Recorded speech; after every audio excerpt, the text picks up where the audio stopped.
वो इज्जत वाली खातून, वो बरकत वाली खातून जिसके नामे नामी को लेते सर अदब से झुक जाते हैं।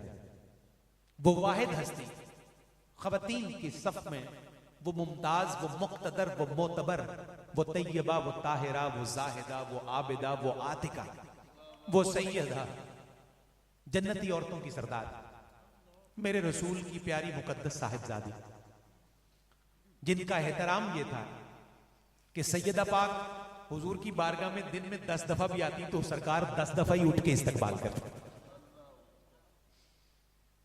ये मामूल सिर्फ मेरे आका का सैयदा पाक के लिए साबित है, किसी और सहाबी के लिए और किसी और सहाबा के लिए, सहाबिया के लिए मेरे आका का ये मामूल साबित ही नहीं। ये वकार, ये इख्तिसास सिर्फ और सिर्फ सैयदा पाक सलामुल्लाह अलैहा की जाते मुबारक को है।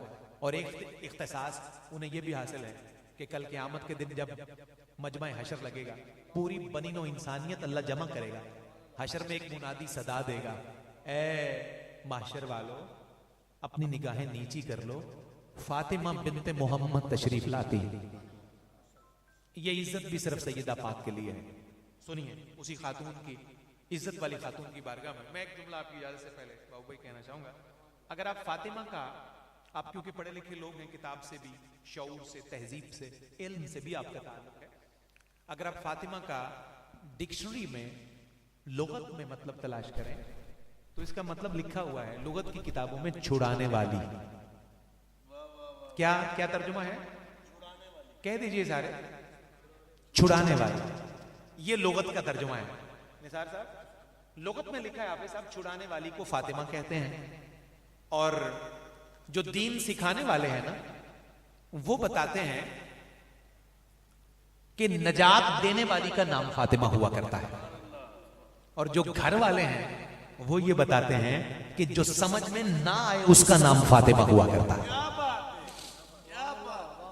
ये सैयदा पाक का मकाम है। मैं बिलखुसूस ये जो 2-3 कतार पेश करूंगा, जितनी भी इज्जत माफ बीबियां बैठी हैं, मैं ये हाजिरी और ये नौकरी उनकी जानिब से सैयदा पाक की बारगाह में पेश कर रहा हूं, ताकि बोलूं मैं और हाजिरी इन सारी खवातीन की, इन सारी कनीजों की लग जाए जो सैयदा पाक की बारगाह का दम भरती हैं। अल्लाह उस इज्जत वाली खातून की बारगाह से इन्हें अजर भी नसीब फरमा दे।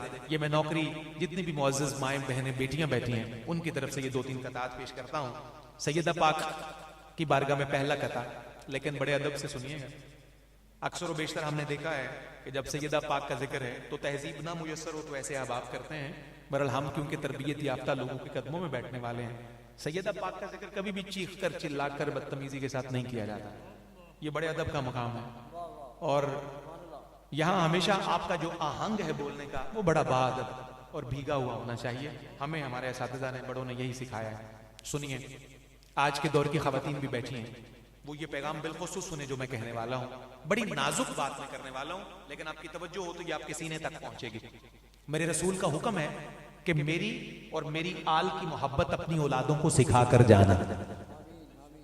ये रसूल पाक का हुक्म है। मैं इसलिए हुक्म की पैरवी में ये चंद चीजें आपके सामने रखता हूं। उसकी इस्मत में क्या बताऊं तुझे, उसकी इस्मत मैं क्या बताऊं तुझे, जिसका पैकर अर्श पर सजदे में था। अभी बात रहती है जो मैंने कहनी है, उसके लिए बड़ा दिलगुर्दा चाहिए उसको सुनने और बयान करने के लिए। उसकी इस्मत में क्या बताऊं तुझे, जिसका पैकर अर्श पर सजदे में था। जोहर पढ़ के वो हसन की मां बनी, जोहर पढ़ के वो हसन की मां बनी, असर में दोनों का सर सजदे में था।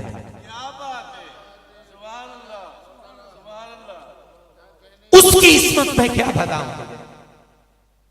ये हुजूर अलैहि सलाम की उम्मत में वाहिद औरत है जिन्हें नमाज के लिए उस तहारत की जरूरत नहीं होती जो बाकी औरतों की जरूरत होती। इससे ज्यादा की वजाहत मेरे बस में नहीं।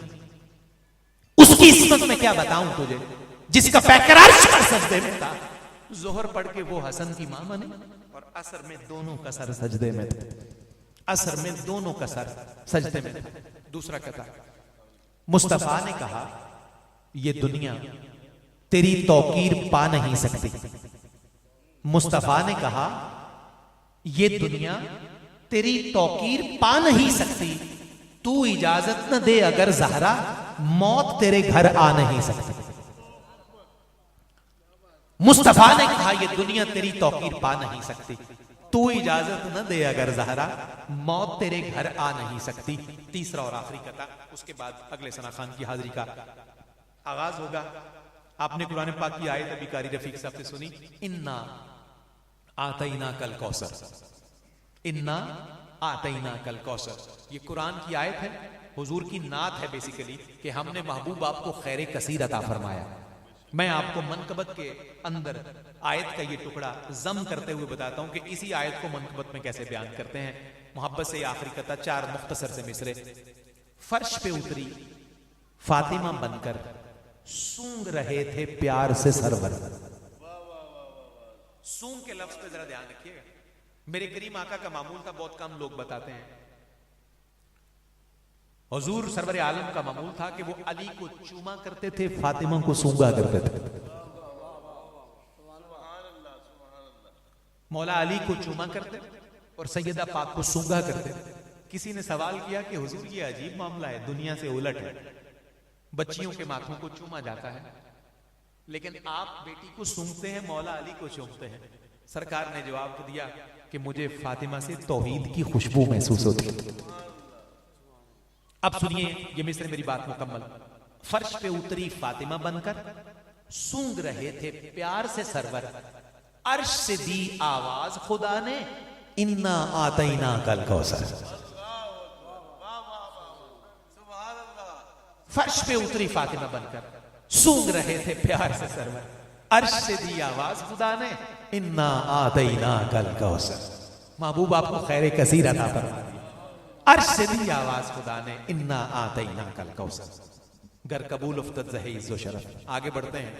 दाता की नगरी लाहौर से ही ताल्लुक रखने वाले, अर्ज़ वतन के मारूफ सनाखान रसूल, तवील अरसे से हुजूर की महफिलों में नात पढ़ना, उसकी रौनक को बढ़ाना इस खुश नसीब का शेवा और शियार है। मैं इल्तिमास कर रहा हूँ मोहतरम जाबिर हुसैन अत्तारी साहब से, आप तशरीफ लाएं और बारगाह रसूल कौनैन अलैहि तहियत व सकलैन में हदिया अकीदत पेश करें। और मैं ये भी बताता चलूं कि जाबिर साहब के बाद हाफिज साहब की बिला तशरीफ फरमा है, हम इंशाल्लाह उनकी हाजिरी सुनेंगे और हमारी ये महफिल इंशाल्लाह अपने ज़ाहिरी इख्तिताम की तरफ बढ़ जाएगी। दुरूद व सलाम के नगमे गूंजेंगे और इख्तितामी दुआ और फिर